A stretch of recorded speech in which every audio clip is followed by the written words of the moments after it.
është momenti ku do të kalojmë tani dhe së bashku me dietologen klinike Anila Kalleshi do të jemi bashkë për të folur për ide për të gjitha ata të cilët vuajnë nga diabeti, për të sugjeruar se cilat janë dietat të cilat duhet të përdorin. Faleminderit Anila që je këtu me ne sot, edhe faleminderit që u bëre pjesë e programit për të na ndihmuar disi për të sjellë këtë tematikë që besoj është e rëndësishme apo jo.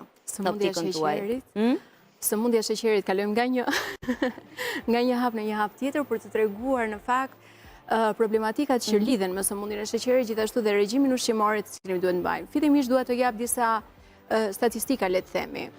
Janë rreth 294.000 persona të cilët vuajnë nga diabeti i tipit të dytë.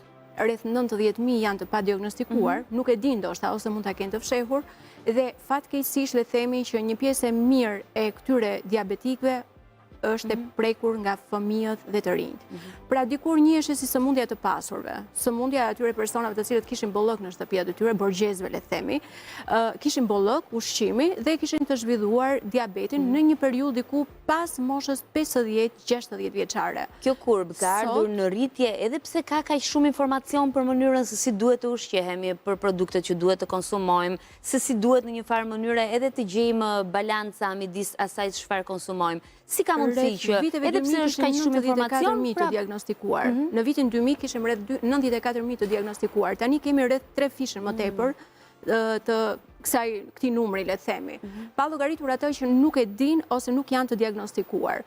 Pra, pse ka ndodhur? Ndoshta bolloku i madh, ndoshta ushqimet e trajtuara, ndoshta fokusi në ushqimet të procesuara, të cilat përmbajnë karbohidrate, le të themi jo të shëndetshme, dhe një dietë ndoshta e pasur në vlera ushqyese dhe kalori boshe. Po kur flasim për dietë Anila, duhet të kuptojmë një dietë strikte për persona të cilët vuajnë nga diabeti, pra duhet të qëndrojnë kësaj dietës strikte, apo duhet të kenë në një farë mënyre një edukat më të mirë të ushqyerit për ta mbajtur në kontroll këtë situatë? Regjimi ushqimor që i ofrohet personave diabetik, le të themi, është regjimi më i shëndetshëm ushqimor që duhet mbajë çdo person nga ne, edhe ato që nuk vuajnë nga diabeti. Pra, shmange ushqime të procesuara, plot yndyrë, me kalori boshe, ushqime të cilat mendohet, ose edhe ato me vlera sheqeri zero që thuhen lart e poshtë, ato nuk është se kanë vlera ushqyese, përkundrazi, këto agravojnë më tepër problemet e personave të cilët vuajnë nga diabeti. Do të kemi tani më edhe në ekran të afishuar një dietë të cilën Anila do ta sugjerojë.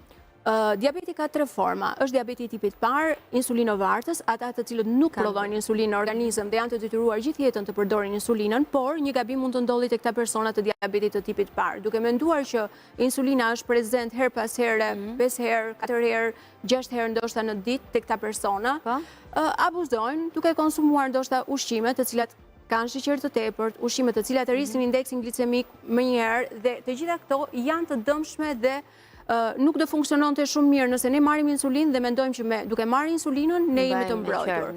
Po kështu persona të cilët kjo është diku 10% dhe pjesa më e madhe e zhvillojnë këtë në një periudhë shumë të vogël, le themi që në fëmijëri, pa e ditur, pa e kuptuar, deri në moshën diku 15-16 vjeçare, këto që janë të tipit të parë.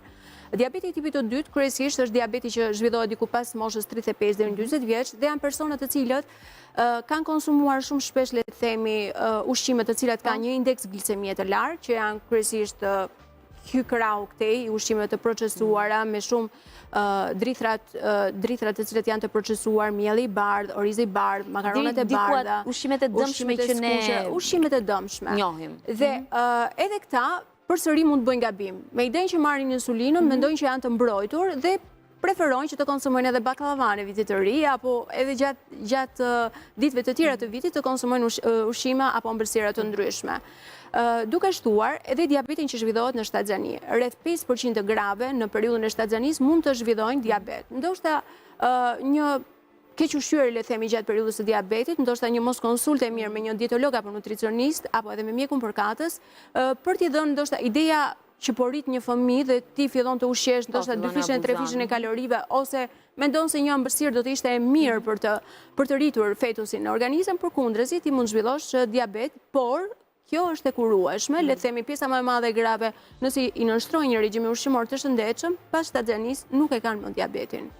Atëherë, ne kemi në ekran tani më edhe dietën e parë që ti ke sugjeruar, është mëngjesi, një fetbuk integrale, një vezë zirë, një sop djath i butë, salat me kastravec, domate ose perime të tjera dhe një kafe pa sheqer. Nëse dëshiron me pak stevia. Po të shikojmë, kjo është tipi i një pjate të drekës që mund të zhvillohet. Natyrisht, janë shumë të rëndësishëm makronutrientët, duke filluar tek yndyrnat, proteinat dhe karbohidratet. Te karbohidratet gjithmonë duhet preferojmë ushqime të cilat ka një indeks glisemie jo shumë të lartë. Orizi integral, le të themi, ose një fetbuk integrale do të ishte e lejuar për këta persona, por gjithmonë pa abuzuar me sasinë e tyre, pra porcioni mund të ishte kaq, sa që kemi tu në pjatë. Këtë orizin integral duhet ishte mjaftueshëm, do me thënë 2 deri në 3 lugë oriz integral për të marrë karbohidratet dhe fibrat natyrisht që kanë le themi karbohidratet integrale. Po, janë mjaftueshëm si sasi? Po, patjetër që është. Për të dhënë ndjesin e ngopjes? Për të dhënë ndjesin e ngopjes, kemi pjesën proteinike që mund të jetë mish pule, i bardhë, gjoks pule, ose mund të jetë peshku, i cili është vërtet shumë i mirë pasi përmban acide yndyrore omega 3 shumë të shëndetshme për organizmin dhe natyrisht ofron atë ndjenjën e ngopjes. Pra, ri më gjatë në organizëm, duke dhënë këtë idenë e ngopjes, duke mos pasur ti dëshirën. Nëse ti konsumon karbohidrate të procesuara, të garantoj që brenda 2 orëve ti do kesh një uri të jashtëzakonshme. Kështu që kjo e bën frenimin e urisë. Dhe duke mos haruar të gjitha legumet ose bizelet ose fasulet e kuqe të zeza, por gjithashtu edhe perimet jeshile plus frutat, janë një tjetër element shumë i mirë ku të japin fibra mjaftueshëm dhe nuk merr shumë kalori. Kemi edhe snekun e paradites ku këshillon një moll ose një dardhë dhe 5-6 kokra bajame. Ne e dim që molla është një produkt fantastik, le të themi. Ka një indeks glisemie mjaft të ulët, por gjithashtu ndihmon mjaft mirë për të dhënë një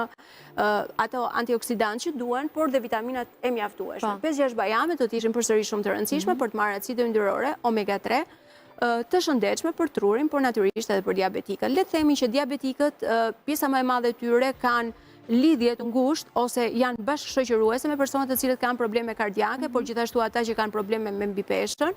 Pra, jo gjithmonë një person diabetik mund të jetë mbi peshë, por pjesa më e madhe e tyre janë të shoqëruar me mbipeshën dhe këtë. Përveç asaj, predispozita gjenetike që ju thoni është shumë e rëndësishme, sepse zakonisht le të themi një person i cili ka gjenetikisht të trashëguar një gen i cili mund të zhvilloj një insulinorezistencë ose le të themi diabet, ka tendencën për të qenë një personazh diabetik, por jo gjithmonë. Nëse regjimi ushqimor është i shëndetshëm, ne jemi të aftë të ndryshojmë genet tona duke i dhënë prioritet jetës së shëndetshme, natyrisht ne kemi parandaluar një sër problemesh. Dhe kur flasim për dietën e diabetikëve, unë do të isha shumë e lumtur që të më dëgjonin edhe ata që kanë një predispozitë gjenetike për të parandaluar. Parandalimi është gjëja më e mirë, por njoh shumë mirë njerëz të cilët kanë qenë shumë korrekt në stilin e jetesës, sepse diabeti është ngushtësisht i lidhur me stilin e jetesës. Pra, ushqimi i shëndetshëm, aktiviteti fizik dhe menaxhimi i stresit janë elemente të domosdoshme për një diabetik. Kështu që për të parandaluar këtë gjë do të ishte shumë e mirë që të filloheshë që në momentet e para. Pra, nëse një prind e di që ka probleme ose është i lidhur me diabetin, është shumë rëndësishme që fëmijën ta ushqejë shumë shëndetshëm, ta aktivizojë sa më shumë. Po, patjetër, absolutisht po, por që le të themi që sëmundja mund të parandalohet shumë mirë nëse stili i jetesës i këtij personi është shumë i shëndetshëm. Ndërkohë, vakti i darkës është një vakt të cilën e sugjeroni se shpesh herë ka diskutime që duhet evitohet, duhet të konsumohet pak më... Të them të drejtën, unë i referohem Harvard Medical School dhe natyrisht vakti i darkës mund të ishte një varg, një supë me perime, mund të ishte me perime të ndryshme, një sallatë e bollshme, e cila do të kishte le të themi të gjitha perimet jeshile, qoftë spinaqi me pak limon do të ishte shumë e mirë, ose mund të kemi produkte tjera le të themi, mund të kemi rukëllën, radhiqen, sallatën jeshile, të cilat të bëjnë të fryjnë stomakun, të ta mbushin stomakun pa vlera kalorike dhe pa yndyrna të ngopura dhe karbohidrate të procesuara. Kemi edhe snekun e pasdites, është një mesovakt i cili nuk duhet të evitohet dhe në rastin e diabetikëve e këshillon që Në rastin e diabetikëve këshillohen vakte të vogla dhe të shpeshta, në mënyrë që mos kemi luhatje të menjëhershme të indeksit glicemik pra të sheqerit në gjak. Kështu që është shumë e rëndësishme që të konsumohen vakte të vogla, të shëndetshme, dhe nëse ke uri për shembull, mund të marrësh antioksidant nga frutat e pyllit, ose mund të hash një kokormoll në vaktet ndërmjetme, duke vazhduar pastaj me ushqime të cilat në vaktet kryesore, le themi, mos të jetë një porcion i madh dhe i egzageruar, por të jetë një porcion i vogël. Por nëse ti ke konsumuar vaktet ndërmjetme, patjetër që nuk do kesh uri gjatë kohës vaktit në vakt. Në ato diskutimet tona të zakonshme gjatë ditës në tavolinat tona, me personat të cilët edhe janë diabetik edhe vuajnë nga ky problem, shpeshherë thuhet që kanë të nevojshme sasin e sheqerit, mbajnë një karamele në xhep, mundohen që të kenë një ëmbëlsirë të vogël. Personalisht është nuk i gabim, këshilloj. Dhe çfarë këshillon mbase një alternativë tjetër për të pasur edhe për të mos rënë pre ndoshta e këtij gabimi të vogël, por që më pas pasojat mund të jenë të mëdha, Nëse kemi diabet të tipit të dytë, ose dhe të tipit të parë, e rëndësishme është të shmangim sheqerin në mënyrën më të mirë të mundshme. Nëse nuk mund të rrim pa të, mund të përdorim pak stevia, që është një sheqer natyral, por gjithsesi sheqeri është, le themi, vrastar për personat që kanë probleme me diabetin. Aq më tepër ata që marrin insulin nuk duhet ta shtojnë me idenë që po marrin insulinë dhe insulina është një stabilizues shumë i mirë i sheqerit në gjak. Është gabim që e vë hera herës, që edhe bëjnë pacientë të tillë. Ju thatë që një kategori është gjithashtu edhe ajo kategori e personave të cilët nuk dinë se vuajnë nga diabeti, pra ato e kanë një diabet të fshehur, nuk e di, nuk e mjekojnë, po a ka shenja të cilat janë shenja dalluese që mbase mund të fillojnë të shqetësohen, që mund të fillojnë të mbajnë dhe të bëjnë një balans, të vënë një balans të mirë ushqimore për të qenë. Shpesh kanë tharje të gojës, kërkojnë të pinë sa më shumë ujë, urinojnë sa më shumë, kanë, le themi, ndoshta një shtim peshe të pa imagjinuar, ose ndoshta një rënje peshe të pa kuptueshme. Mund të kenë shqetësime të tjera që mund të jenë të plogësh, të lodhur, të këputur, ka një pagjumësi, një parehati, të gjitha këto janë të lidhura ngushëtësisht me, le të themi, shenjat e diabetit. Kështu që natyrisht konsultimi me një endokrinolog është hapi i parë që duhet bërë për të bërë matjen e të gjithë treguesve në laborator për të parë se si mund të shkoj problemi me sheqerin në gjak, dhe pas kësaj regjimi ushqimor dhe aktiviteti fizik janë patjetër hallkat themelore të shërimit të këtyre personave. Frutat janë një tjetër element i rëndësishëm që duhet të jenë pjesë e dietës ushqimore të gjithkujt, jo vetëm të personave që vuajnë nga diabeti.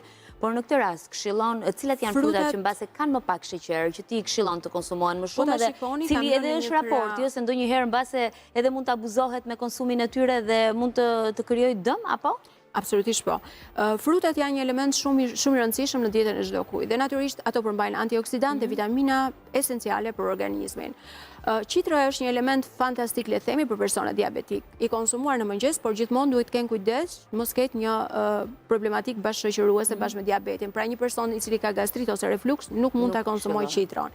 Por le themi frutat e pyllit janë shumë të mira, pasi përmbajnë antioksidant, antocianinën e cila është shumë e rëndësishme dhe shumë e mirë, shega, limoni është një tjetër element, por gjithmonë mund paragjykohet nëse ka pak sheqer më tepër, le themi, por disa pika limon në sallat ose në momentin kur ne konsumojmë protein, është shumë e mirë që të hidhen pak pika limoni për të ndihmuar në tretjen e tyre. Duke shmangur ushqimet e ëmbla, le themi diabetikët janë të fiksuar pas konsumimit të hurmave kaki, pas fiksimit të rushit, të figjve, të bananeve, pasi duan, le themi, pak sheqer për të konsumuar pak më tepër sheqer, por për këta do të ishte e këshilluar që të ndaloheshe konsumimi i tyre. Një tjetër element që duhet pasur parasysh. E fillojnë mëngjesin me një lëng të shtrydhur portokalli. Që të mbushësh një gotë portokall, duan rreth 3 portokall.